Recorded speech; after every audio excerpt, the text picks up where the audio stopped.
Today we're going to be talking about the dynamics of groups. I want to start off with a story that brought the whole idea of dynamics of groups really to the forefront. Many years ago, when I was getting my first master's degree in psychology, guidance, and counseling, I was taking a group course. This group course was at Fort Carson, south of Colorado Springs. And we walked into the classroom, and it was a big class. We're talking 20 or 30 people. And the classroom was all set up in a big circle of like tables or desks and so on with chairs around them. And as we walked in, on the blackboard, it said, get started, the instructors will be here later.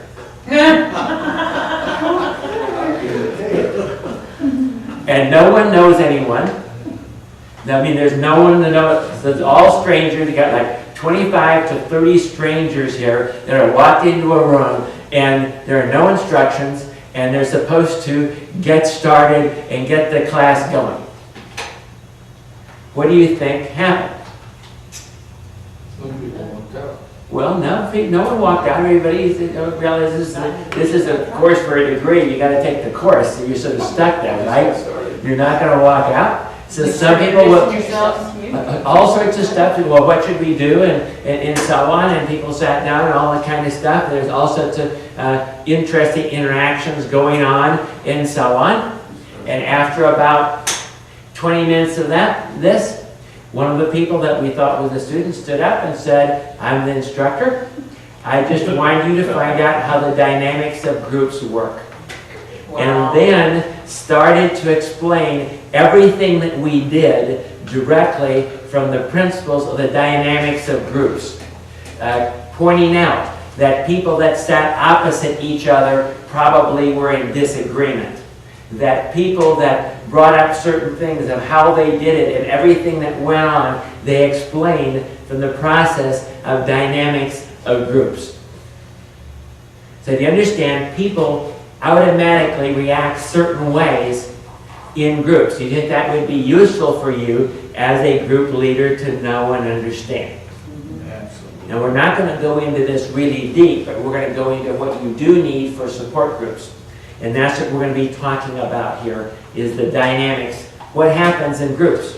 What goes on? And what are the things that we want to do and we don't want to do in groups? Okay, because if you don't understand this, you might be doing some things and causing problems in the groups and not understanding what is sort of going on. The first thing you have to realize is that in communication, and there are different amounts that people say here, that 7% of communication is content, about 93% is meta-communication, voice and gestures, facial expressions, and so on. But the most critical thing in a group like we're talking about here is love and acceptance. When you walk into a group, like when we all walked into that group, do you think we all felt accepted? Do you think we all felt, especially when it seemed like instructors hadn't even shown up, right? Yep. But of course they had a point to make, and they made their point very well by what they did there. But how do you do that? If you're a group leader and you're going to show love and acceptance, unconditional positive regard, whatever you want to call that, how do you do that? The first thing is, your job is to provide a safe environment by demonstrating love and acceptance of all members. Who do you think this is going to apply the most to? The people that automatically you look at, let's say, and they look like, well, they're maybe, people that have it all together, probably don't have too many problems that way. You'll be able to pick out people that are hurting, that look, you can see they're going to be probably go off to the side, they're not going to be talking to people. You're going to be looking for the loners, aren't you? You're going to be looking for the people that look like they have low self-worth. And if you reach out to them and you show acceptance for them, what's that going to say to the rest of the group? Everybody here is accepted. And it's not based on your performance, it's not based on your dress, it's not based on anything else. We accept people here unconditionally, just the way you are. showing interest in people. That when they talk, are there going to be some people in your group that when you talk about things that, doesn't come across too well or whatever. Or maybe they don't talk very well. Or maybe what they're saying is sort of boring, it doesn't even fit into the group. What do you need to do? You focus in on that and you show interest on that person. Your body language and everything else. You look at them, you lean forward in your chair, you draw them out and you show that interest. Listen to their concerns and their ideas. Even if it isn't something you're that interested in, they are worthwhile. You've got to show that. Appreciating and affirming values. Just because they're different than you, if they're a totally different thing, you still, well, I really appreciate your opinion on that particular subject. You may not agree with it, but you appreciate it and you show because you're caring for them. Ensuring that they are included. If you notice that somebody in the group is not talking very much, what do you need to do as a group leader? Try to draw them in, try to, well, what do you think about that? But you also need to make them comfortable and say something like, you don't have to say anything if you don't want to. You don't try to pressure them. You try to just, if you just like to sit and listen, that's perfectly okay. We have no problem with that. Valuing others as better than yourself. This is the key. Philippians 2:3. Let nothing be done through strife or vainglory, but in lowliness of mind, let each esteem other better than themselves. We don't want to get in some competitive thing or anything else. We want to value everybody as Christ does. Everybody is the same. We love you the way you are, no matter what struggles you're going through, no matter if you have some of these things that people, are really sort of worried about and look at you sort of funny. No, we accept you. And this is very important because different groups of people with different problems, would you agree that in our society, many times certain problems are seen as worse than other problems? Mm-hmm. Like how many of you would see a pedophile as having a worse problem than someone that's alive? Yes. Or how about a person that is on cocaine versus a person that is addicted to, has an eating disorder? Yes. This is almost like we have a hierarchy of problems. But now in a group you have to be very careful that that's not the case and it's not seen that way. There are not things that are more shameful. All have sinned and come short of the glory of God. We all have our problems. None of us have measured up and none of us will. Some just lie better and have better facades, right? But you have to come across that way in that acceptance. And no matter how messed up they are and how much they're struggling, if they just got arrested for prostitution, you've got to show that, in fact, you're going to have to what? Aim at those particular people and make sure they feel included. And where does this say this in the Bible? Think of 1 Corinthians chapter 13. What does it say? It says, I don't care what you do. I don't care if you give your body to be burned. I don't care how much you sacrifice. If you don't do it with love, you've missed everything. I don't care how good of a group leader you are. If those people don't feel loved in your group and you don't help them to love each other, you have missed the entire thing. Because what is half of a support group, the way we do it? Half is support, right? Now the other half might be teaching the tools and the things that they need, but half is support. So this is probably the most critical dynamic. And groups, by the way, have tremendously different flavors. What's so interesting about groups is that you can be doing all the same thing with this group, nothing's going to work. With this other group of people over here, it's all going to work. There's sort of flavors, there's spirits to groups if you want to think about it. And you just change a few people and the entire group dynamic changes. And so as a leader, the job is, can we build a loving, accepting dynamic here rather than a conflicting, competing dynamic? How many of you have been in groups where just everyone was sort of competing with each other? Their whole school's that way. Or how about churches that way? Versus ones where everybody just accepted the way they are. Well, guess what we want? We want the type where everyone feels loved, everyone feels accepted, everyone can be themselves. They don't have to play dumb little games, right? And you as a leader are going to have to try to get that kind of environment going there. Safety and trust. Significant changes take risk. If you have a fear of rejection, how hard is it to go to a whole new group of people in which you know none of them? And how hard is it to open up and be honest about how you're feeling, especially if you feel different than the group leader says? Yes. So what's one of the things you can do as a group leader to help this whole situation? To a limited degree, you self-disclose. You know, when I was in that situation, well, I really screwed up in this area. You know what? In my life, I've made this mistake, this mistake, this mistake. And that tells them what? It's safe to be open. It's safe to be vulnerable. People are not going to shoot you down. If the leader admits they have problems,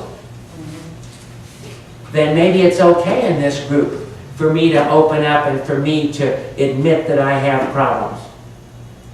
Like today, when we get together in our group, we're going to be talking about hearing from God. Do you know what? It's okay to say, you know what? I've never heard from God before. I don't even know what it means to hear from God. Because all of us were there at some point in our life, right? Like the first 25 years of my life, I never heard from God once. I was in the church all the time. But do you see how that helps and it opens up? Like you're the facilitator, you're the leader, you're the one who's going to have to be the groundbreaker, who is going to be willing to be open to admit your mistakes, to admit your faults, because then that will allow them. Now that doesn't mean that you take over the group and you only deal with your issues in the group, and you have all these people trying to help you. It is okay as a leader to have some issues that you would like their input on. That's okay. But not that you dominate your own group with all of your own problems. Okay, that probably would not be a good way to do it. They need to feel secure no matter what they say or do. Doesn't mean you're not going to have some boundaries, doesn't mean you're not going to have some agreements. In fact, we suggest in your group that you have a list of rules, and maybe initially when you start your group, you get the group to derive those rules. We're not going to do that in our example here.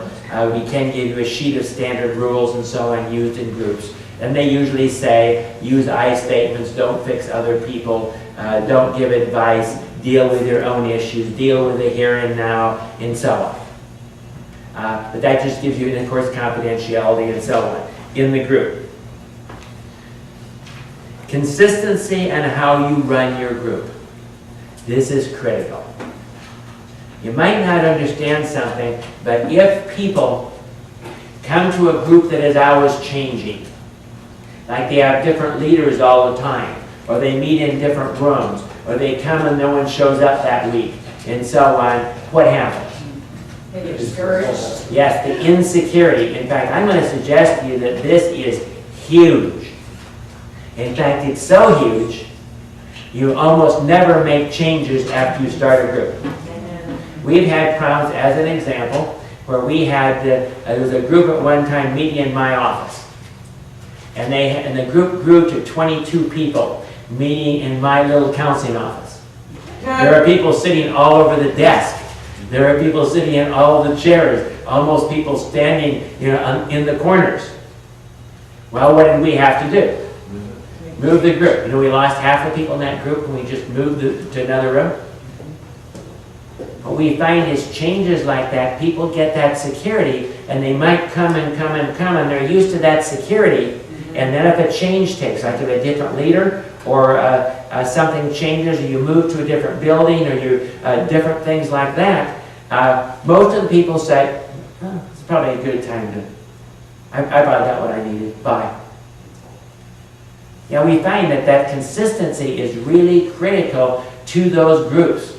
That's why we suggest, again, 2 leaders and 5 people. Why? Because if one leader leaves, they know another person there. It still stays more stable. And we want those 5 committed people there so you don't show up and there's only one person. And if the people aren't consistently coming, how do you feel in a group? Well, it changes all the time, doesn't it? Now later on we're going to talk about closed groups where you start with one group of people, and those are the only people that can come for a period of time. We use open groups here, which means people can be coming, so that makes this even more critical. In other words, we have to have that core group there, so when people are coming and new people are walking in, that isn't changing the whole group dynamic and we're starting over every time we start, every time we come, right? So we need to have more consistency in the way we run groups here than you would have to have if you had a closed group and a few people don't come and so on. So people coming to groups is a very important thing to keep them going and to keep them growing and to keep them moving to the stages of groups, which we're going to talk about later. And I'll show you the stages that the group moves through. Avoid abrupt leadership changes if possible.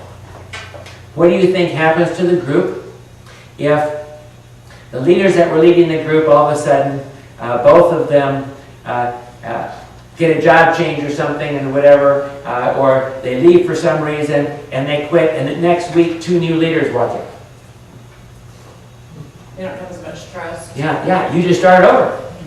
You have to rebuild everything from the very bottom. But if you can have leaders sort of slide, another thing we do, if we know a leader is going to leave, we ask that leader to have the assistant start leading more and more parts of the group.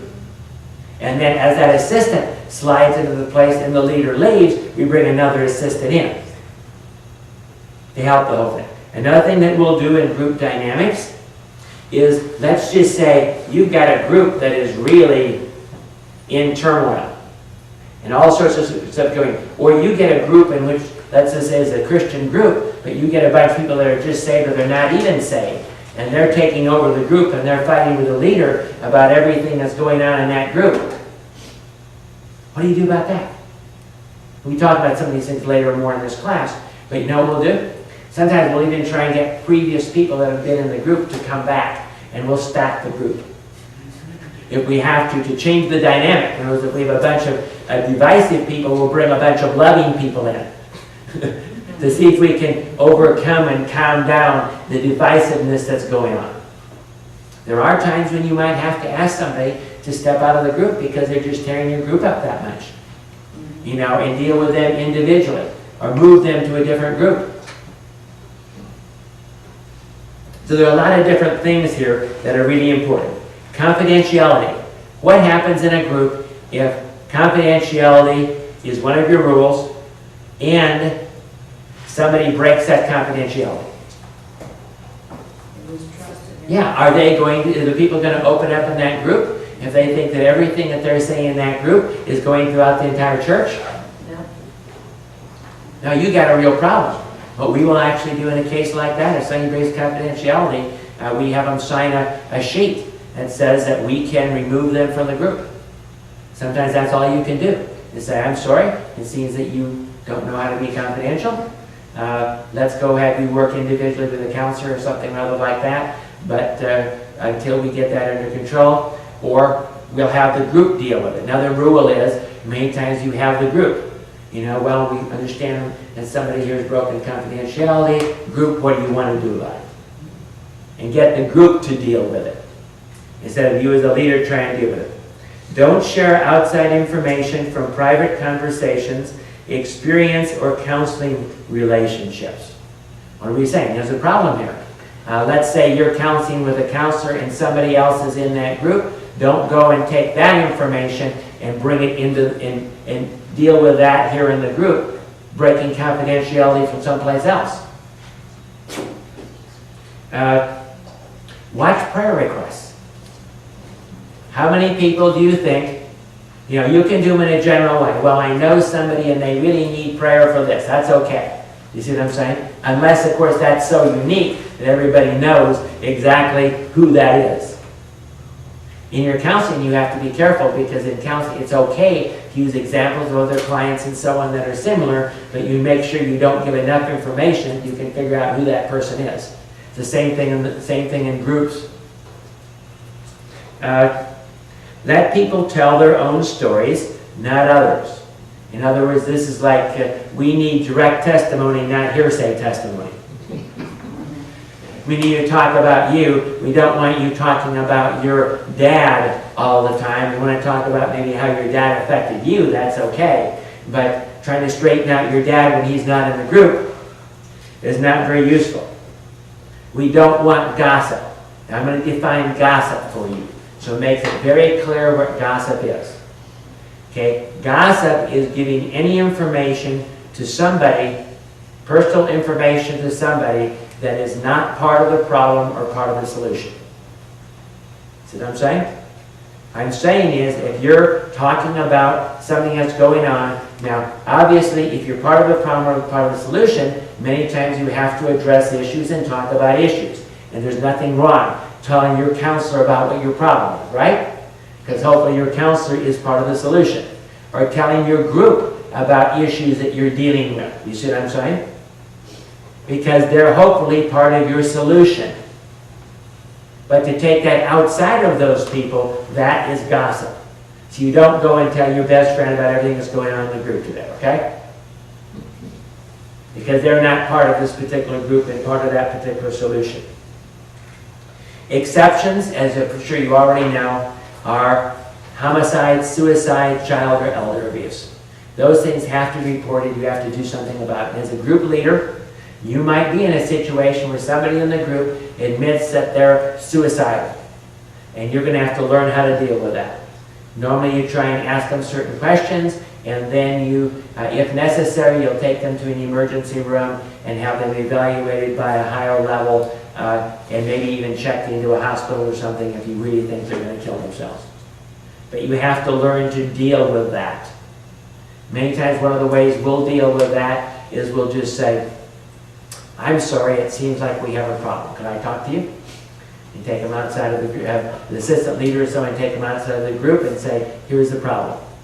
Legally, if I really think you're going to kill yourself, we need to take you down and check you into the hospital. Convince me that you're not. You know, do you have a plan? Have you ever tried this before? How would you do it? And you get yourself convinced one way or another. But basically, that's what we have to do. And I'm sorry, if you walk out of this building, I'll have to call 911 and have you picked up. You know, if you convince me you're suicidal, you're going to go out and do it. For your good, I have to do something about that. And as a group leader, you're going to have to learn how to deal with these kind of things because they can come up in groups. That's just reality. Consistency. People look for patterns of reliability before giving trust. Are you a reliable person? Do you arrive late all the time? And you're the leader. I mean, they're all sitting around here for 15 minutes and they're saying, well, let's see, based on his degree, how long do we wait? You know, like in colleges, how they do that, you know, based on what the person's, I think, isn't it like a master's degree, you wait about 10 minutes, 15 minutes for a PhD or something like that? I don't know. At least that's what they say in colleges. The point is, you're the one that has to be consistent. You are the example for everybody else. And if you are arriving late, what's going to happen to your group? They're going to all arrive late. And pretty soon your group's not going to have enough time to get done. The work is to be done as you need it to be. Meeting at the same place and time. I already talked about that. Following the same meeting format. Whatever format you use. And there's all sorts of different ones. Sometimes people have declarations that they talk about. Sometimes they open with a prayer or close with prayer. Different things like that. But get a format and be consistent. And if you have two leaders, both leaders need to use the same format. And the same thing, so it's all consistent. Availability outside of the group. You have to decide that, but normally in groups we want to have sponsors. If you have a small group, you might be the sponsor for that entire group. And they should have some place to call if they're really hurting at home. Obviously, you can't let them become codependent on you or another, and so on. There are issues here, but you do need to be available so they can get a hold of somebody from the group if they need help, and you ought to have the names of the people. We normally ask people to sign in with names and with a telephone number, and therefore you can at least get a hold of people in your group. What if you get snowed in? How are you going to know if the group's canceled or not? Then you'll be able to call you. Periodic rejection of opinions should be avoided. What am I saying? Instead of, oh man, do you believe that? Can you get more ridiculous than you get? Any of you guys think? I mean, that's the most idiotic thing I have ever heard in my life. Instead of that, you want to go the other way and say, that's interesting.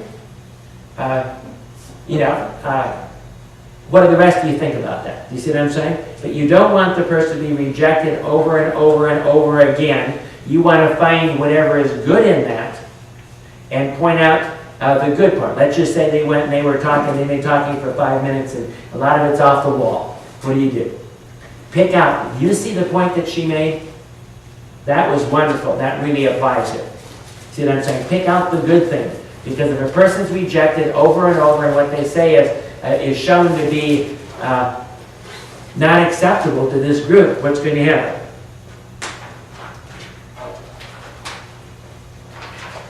Empathy and comfort. What is your goal of relating to the people in the group? Empathy means be able to get into their shoes. When they're talking, you need to be, okay, let's see now, where are they coming from? If I was in their shoes, if I went through the abuse they went through, if I went through the struggles that they're going through right now, how would I feel? And you try to get in their shoes so you can relate to them and where they're really coming. And if it would turn out like in the group things are, some people are sort of, you need to be the one to say, no. Do you see where they're coming from? Can you see how they can feel the way they feel and how they can totally believe what they just said? You're the one that have to get in on their side and put your arm around them and sometimes defend them from the rest of the group, aren't you? And if you don't know where they're coming from, you're not going to be able to do that. So one of your goals needs to be to really understand what's going on with each of the people in your group as much as you possibly can. It says you are not alone. It's a model for God's comfort. Does God reject anybody? No. Does God have just a few kids that have some weird ideas? No. Yeah, God had a lot of kids that have a lot of weird ideas. All of us had a lot of weird ideas that God had to straighten out, and we had our own way of thinking. Amen. And He accepts us just the way we are. Meet intermediate needs through prayer. When things come up in the group and somebody brings up a real concern, it'd be a good idea when you finish your group to pray for that particular thing. Or if it's a big thing, will the rest of you all agree that this week we will all be praying for Margaret in this particular area? Active listening is the central role. Listen more than you talk.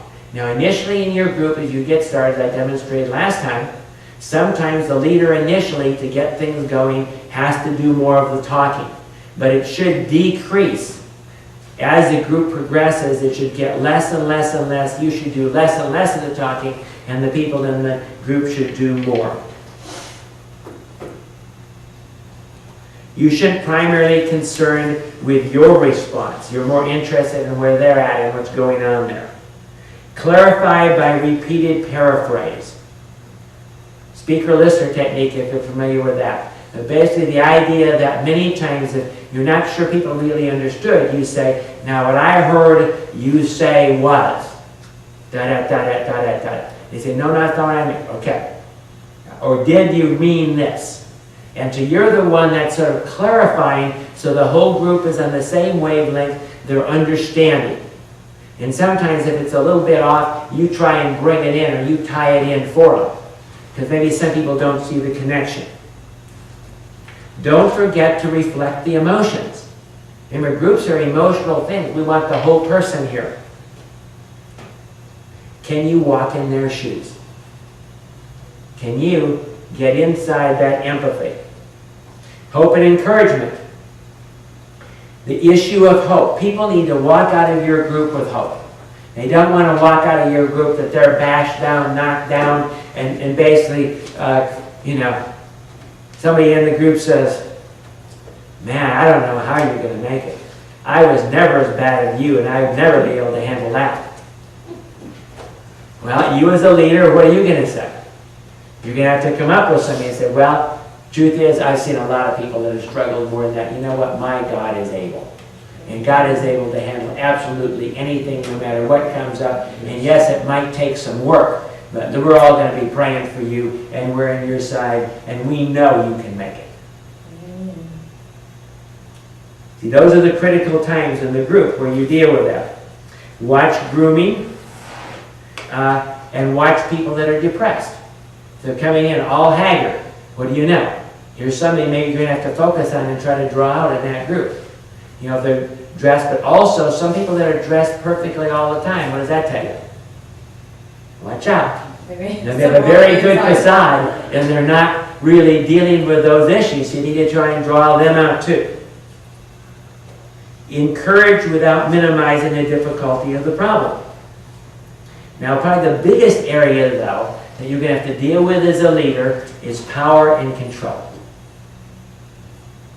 Do you think there's any chance you might have a few people in the group that might come in and try to dominate the group? Yeah. Do you think that that could happen? Yeah, all the time. Because think of people that are hurting. Who are they interested in? Themselves. Are they really interested in many other people? But many times they're also very interested in attention. And they'll come in and tell all sorts of stories. They'll probably embellish them a whole lot, you know. And so everyone's, ooh, can we help you? And they get the whole group. And that can be a power and control move. You can also get people that come in and try and take over your group. That might undermine you to the rest of the people. They might say, hey, let's go out to lunch. And they take some of the people out of your group and say, man, that leader, I mean, what a bozo. He's got a clue of what's going on. How are you going to handle that? Sometimes you got to take them out to the side. Sometimes we've had to set boundaries for people that want to talk so much. We've had to say, okay, here's the deal. In our group, we have 8 people and we have 80 minutes. That means you each get 10 minutes. If you go over your 10 minutes, we're going to take it out of your 10 minutes next time. One person I had to say, well, it seems that in this group, you have taken up the time of 2 people. So I'm going to ask you to skip next time so everybody else can talk. And then you can come back the next time after that. Because this person is not going to shut up, and this person has no way of controlling them. They're actually in the group. So the only way was to get them and remove them from the group for a time so the other people would get a chance to talk and deal with their issues. And sometimes you have to deal with those things. Help them to see themselves as more than victims. A lot of people come into groups and they see themselves as victims. We need to turn it into victors, into overcomers. Need a sense of power and control in their lives. So they're trying to do that, and you're going to have to balance that out.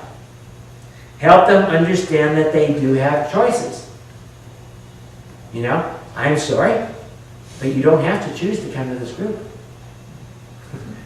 That's a choice, isn't it? Yeah. Okay? Don't usually want to have to use that. Learn to set boundaries. Make sure that their dependence is not occurring in the group. We don't want them to become dependent on other people in the group, dependent on the leader, or dependent on the group. Who do we want them to depend on? God. God. He's the main one. If you are at the forefront as the leader and they're all leaning on you, guess what? You're not doing a good job as a leader or as a facilitator. Encourage them that through Christ they can do all things. Next one is openness and honesty. Admit your own mistakes. Be vulnerable. Indirectly confront denial. What you find out is that directly confronting people does what?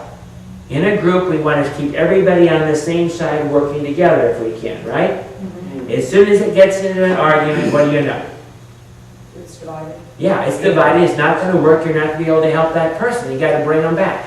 What I remember is taking lifeguard training. If you've got someone that's drowning and you're swimming out to rescue them, and what do? You just swim right up to them? No. No, they're going to climb on top of you, and try and stand on your head and drown you. Now what do? You either dive under and take them from the back, or you take one arm and pull them so that you can take them from the back. It's the same thing in counseling. You don't end up in head-to-head conflicts. You make sure you don't. You're the facilitator. You're the one that has to figure out how to change this, to do it in some way to indirectly deal with these things. Many times in the group, you can just, if there's an issue in the group, you can just address that issue in a general way. Let's just say an example that happens quite often. You get somebody in the group that is cussing. Okay, in our Christian groups, we don't exactly go with that too much, but how would you approach that? One of my approaches to that is to say, ask yourself the question, why is it that people get very adamant, sometimes they cuss and sometimes they yell and so on? Why do people do that? And you show them that the reason people do that is because they feel powerless. And they're trying to feel more powerful by using those kind of words to be more emphatic because they don't think somebody else is listening. And what have you just done? You've just defined that anyone in this group that cusses, that gets like that, is just telling everyone and waving their hand, I'm powerless today. And if you have to, you can go a step further. The person continues and say, okay, why are you feeling so powerless today? And address the issue directly. But the idea is not to get into fights. The idea is to work with the issues and go around and indirectly confront them. If you have to get into a conflict, do it outside of the group, after the group. Don't do it in the middle of the group. One of the easiest ways, of course, though, is to let the group do the confronting. Okay? We understand somebody's broken confidentiality. What do the rest of you in the group think about that? What do you think we ought to do? Now the whole group is working it through. Now we still kept them together. Do you see what I'm saying? We don't have sides. We're trying to avoid all of those kind of things. The verse here is Ephesians 4:15. But speaking the truth in love may grow up into him in all things, which is the head, even Christ. Now another thing we want to deal with in groups is freedom of expression. We want them to be able to express even the negative things, even the things that we don't agree with, because if you don't get them out on the table, you can't deal with them, can you? So that's sort of that balance. You can't let the group get taken over and run totally amok, but you also want to keep them totally open in everything that's going on. Make sure they all have an opportunity to feel, to act, to be themselves. Avoid making it a Christian values club. You don't believe in the Word of God? Oh, man. No, you have to address the issue. Go deal with that issue. How many of the rest of you ever struggled in your life wondering if the Word of God was really from God? Okay? Bring it up, make a discussion. Deal with the entire subject that way. Use open-ended questions and field-oriented questions.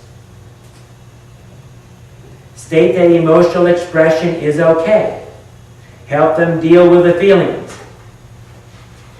Information perspective. Include factual information methods. This is what we use the books for. Okay? Causes, symptoms, and remedies. They need to have some explanation. They need to have something that makes sense to them of addressing whatever the issue is being addressed in the group. You can all be happy and pat everybody on the back, but if they got nothing, in the long run, they really didn't get help, but at least they got a bit of support, right? Emotional release is not enough. Use a discussion format. The big picture is important. What does that mean? Periodically in groups, I might even do almost half of the group as a lecture and say, let's remind ourselves what's going on, this is what's happening in codependency, etc., etc., etc., and give just information for part of that. Be flexible. Try to balance the strengths of the group. Now another major thing here is cohesion. What does cohesion mean? The group coming together as a unit to work on the problem.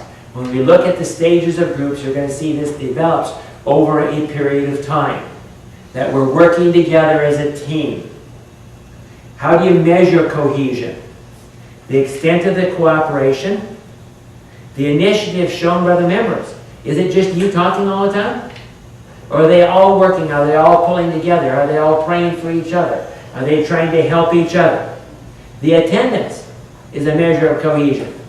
If we never get the same people there and the same all together at the same time, we got these 5 this time, that 3 the next time, that 1 the next time, 3 others the next time. Do we have cohesion? Absolutely not. Punctuality. Do they arrive on time? The degree of support, encouragement, and caring. Do they really get into where the other people are coming from? Building cohesion. Respect for opinions and feelings. Jointly determine the goals. See, one of the things, when you start a group, if you get them to all agree on what the rules are, and they come up with them, if you can have them agree on the format, the more you can have the group be the ones making the decisions, the group being the ones that are setting out the format. This is their group. And you might want to say that. You know, I'm going to start out as a facilitator. I want you guys eventually to help facilitate this, and this is your group. So let's decide what we want here. We's, not you's, but we's. Group norms. Eventually, you're going to have a set of group norms whether you set them or not. It's going to be the way this group sort of functions. And basically, people learn from each other. It's a part that we're going to see later called norming.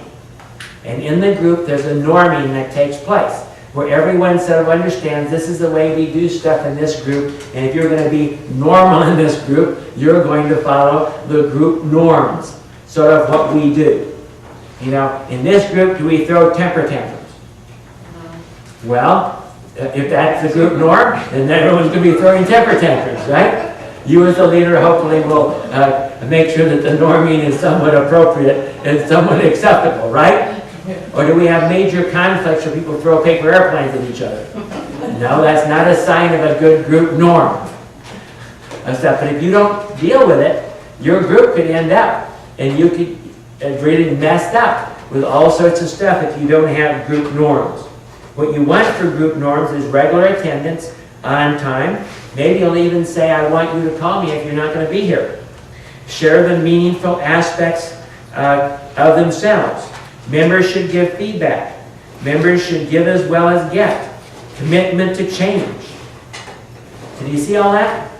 That's all the dynamics of groups. There are a lot of principles of groups that we want to look at. I'm just going to briefly hit a few principles of groups here. I don't want to take all of our time. We still want to have enough time to have a group here today. People join to satisfy individual needs. That's why they come. If they don't have a need, they're not going to come to your group unless maybe they have a relationship with you, and that's a need by itself. People remain if they find the goals and activities rewarding. If you can't keep people in your group, guess what? You're either not meeting the need or you're doing something. People prefer to participate in groups of similar age, attractiveness, attitudes, personality, economic status, perceived ability, and needs. Notice what groups do better if everyone's generally sort of coming from the same place.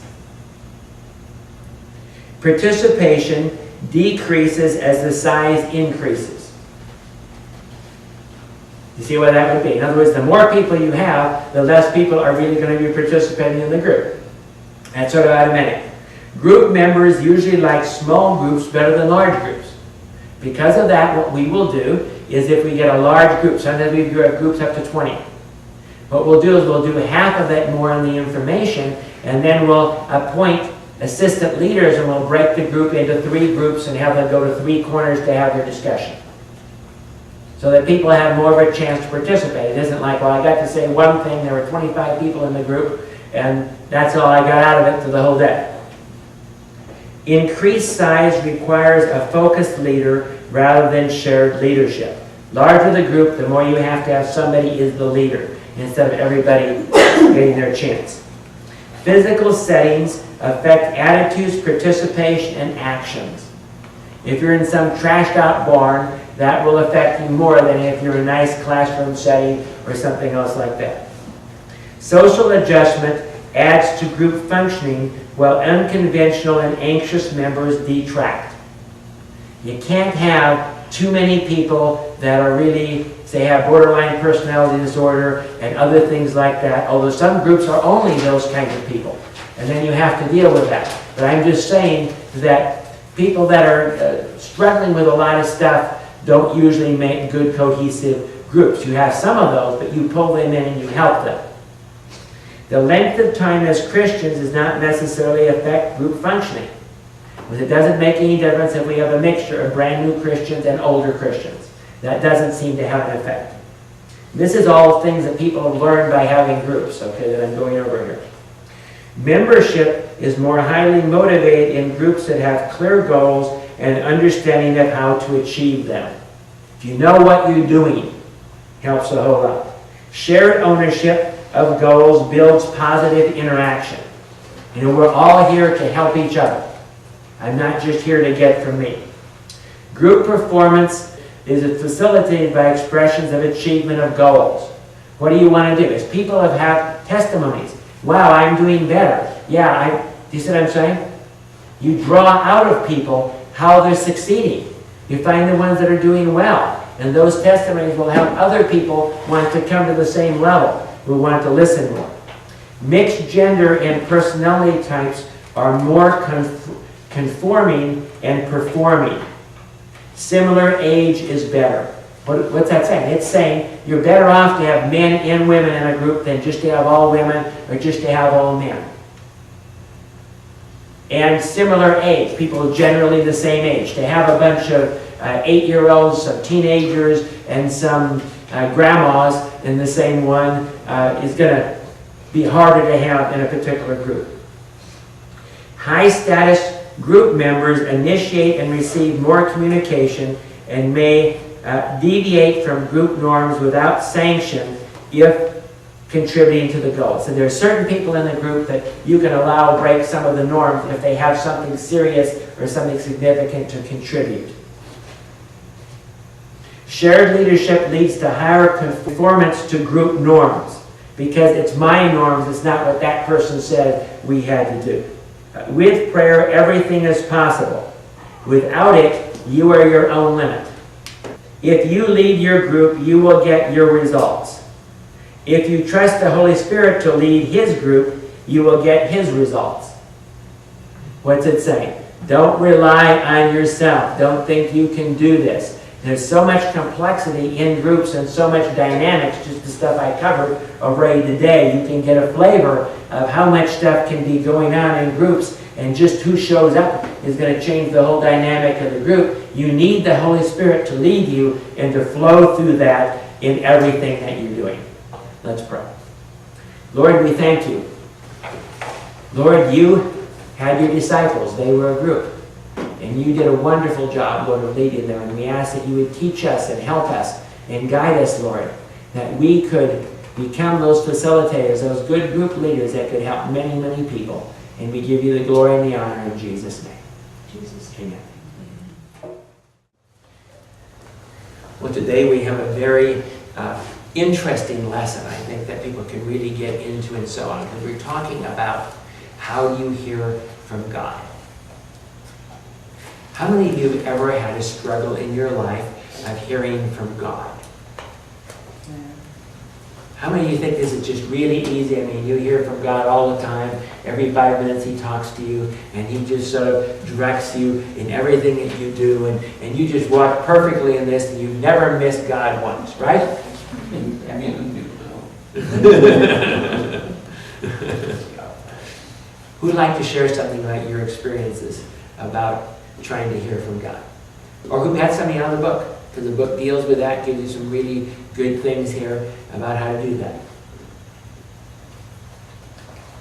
I can start with myself, and I'll just make the statement that for the first 25 years of my life, I never heard from God. Why do you think that was? For the first 25 years of my life, I was running my own life. And God said, I'll watch. And He did. As I messed everything up, then, but I never heard from Him because God doesn't seem to talk to people that don't want to listen. that want to be their own gods and sort of run their own life. That's my experience. And so when I finally then, he got a hold of me and really turned my life around, and I totally committed my life and made him Lord of my life, then I started hearing from him. But it wasn't like this easy thing. You know, sometimes it could take quite a while before I really got a hold of him and really understood it. So how do we hear from God? Well, my personal experience has always been that when I run into that brick wall that you've referred to several times, and I just realize how much I've blown it, I'll sit down at a piano or something like that, and the Lord really speaks to me through music.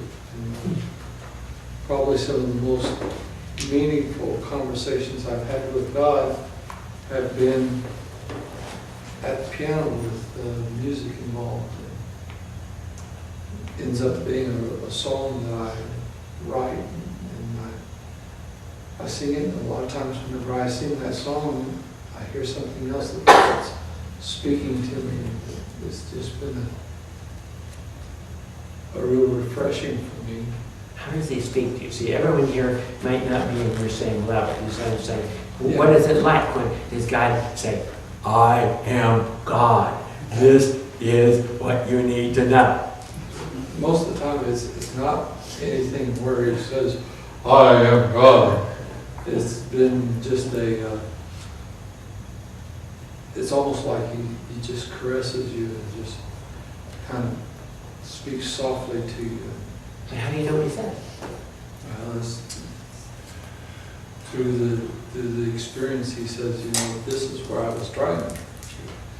You took it your way, this way, and this is where I really wanted you to go. And it just kind of lets me know as I go retrospect over the entire situation. And I see where he is actually trying to direct me, and my hard-headedness, I took it to another level in another direction. Okay. And for some people here, I think we need to have to really get deeper. How is it that God speaks to us most of the time? Well, my suggestion, I have to say with me, when I'm trying to do something and God is in it, it's so simple. Like the doors open up, ways come about where I don't have to struggle. It's just I step through it, and everything in that step is peaceful, it's easy. I don't really even have to move my body, the effort, I just go through. It's like, So what is circumstances? like in this class, I can use this class. I missed several classes in my head, and I still want to go, I want to go. And so I had to get in contact with several people, but I left messages but didn't make contact. And I said, Lord, I'm going anyway because you know how bad I want to be in this class. So then when I got here, I spoke to certain people, and the doctor who teaches this class about was certain people here, and she wasn't, but you said she would be here, that person would be here. But even in her absence, God still had already prepared that way. So when someone else showed up, everything that I needed to go ahead and take that class was here. Because God moved all those obstacles out of my way, even though I couldn't see all the obstacles that was ahead, but the obstacles were there. But for me to keep moving was smooth. You know, it wasn't nothing that kept me from reaching my goal, which was being here. So I'm hearing one of the ways God speaks to us is through circumstances. You know, if it can't be done, that probably isn't God telling you to do it, huh? At least for me in this That's what I'm saying. And a lot of people, that's their main way of hearing from God is through circumstances. Could there be a problem with that, though? See, because sometimes you try hard enough. See, before I really gave my life over to God, you know, I had the open door policy. If the door's closed, kick it down.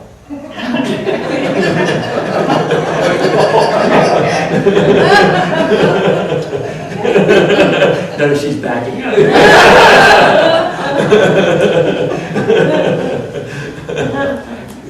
And what do you think? God had to let me go through a door and then find out that I didn't want to go through that door. That's one of the ways he got my attention. What are some other ways we hear from God? Or that you hear from God? This is much more personal. This is not a general theory. For you, what is it? How do you, when you want to hear from God, how do you do that? It's not all the time we want to. Sometimes I mean, when you're praying and you do, like when I was looking for a house, I looked at so many houses. And then one day I just stopped, you know, because every house was like this house, like that house. So one day I just went in, got on my knees, I said, well, Lord, you showed me, because, you know, I was right down 2 blocks from the church where I lived. And I said, if you want me to stay here, I'll stay, I don't have to move. Because I know once it get bad, I didn't really grab in the snow and all that stuff. So I know I'm not gonna get up and go to church, you know, way off someplace. I said, so Lord, you just show me where you want me to be. If you want me to stay here, that's fine, show me. Because I don't know, you know, a house that I want. I like just about all the houses, you know, so just show me where you would have me to be. And so when I got on my knees, I just heard a little voice say, you will know. Small, still voice said, you will know. And so then I'm like, well, Lord, where? How will I know? But that was it. That was all I heard was you will know. When you see it, you will know. And so once I saw the house, I knew that was the house. So there's something in your intuition, something inside of you that said, this is it. And you just knew that you knew. Because that's one of the ways God usually talks to us. It's that knowing that you know inside of you. And you really can't say, you know, well, he sounds like this. Right. But another interesting thing I really liked that you said. One of the other critical things for me, remember what I said, why didn't I ever hear from God? Because I wasn't really willing to listen. In the same way you said is you have to get yourself to the place where you don't care what the answer is. How many of you know that if you care what the answer is and you try to make God say what you want him to say and do what you want him to do, he has this bad habit of sort of maybe not talking to you or maybe doing what he wants to do anyway. He has this, he seems to think he's smarter than we are. I don't know where he gets that idea from,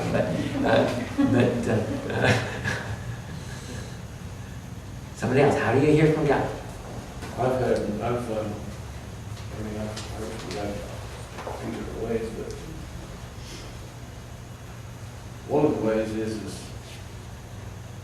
when I'm quiet and basically get myself out of the way to allow God to actually, I've actually had a couple times where I've had God speak to me as plain as if he was sitting in the chair next to me.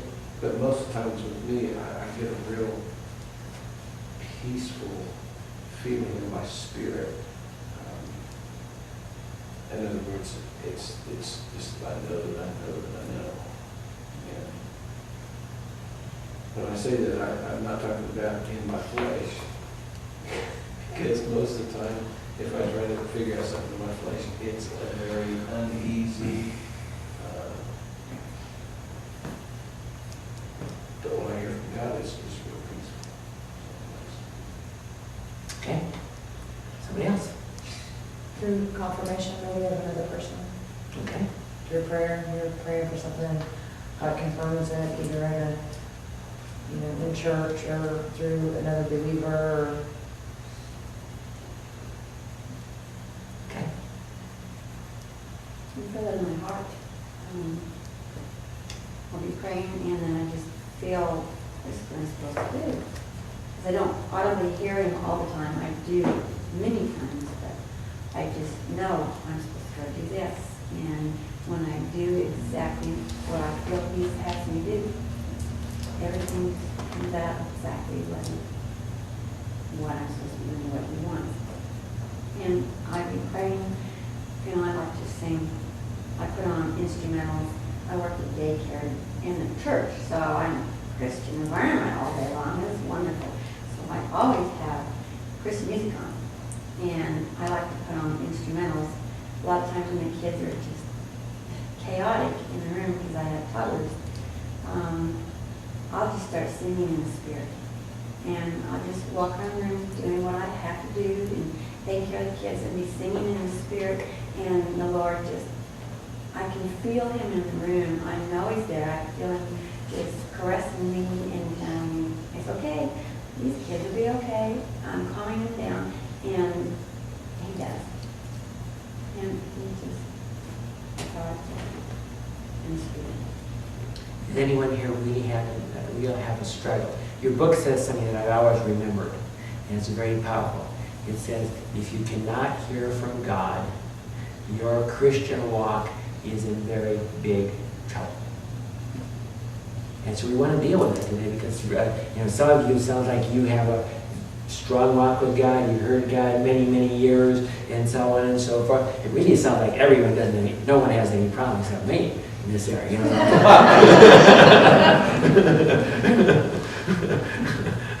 Well, I heard from God in the class with you teaching, so you must be hearing from God because you're delivering a good message. For praise God. But again, it's God that has to do that through us. But what I'm saying is that we can get really frustrated in this whole area. When we started our small church, I had a guy in the church that believed everything he thought God was telling him.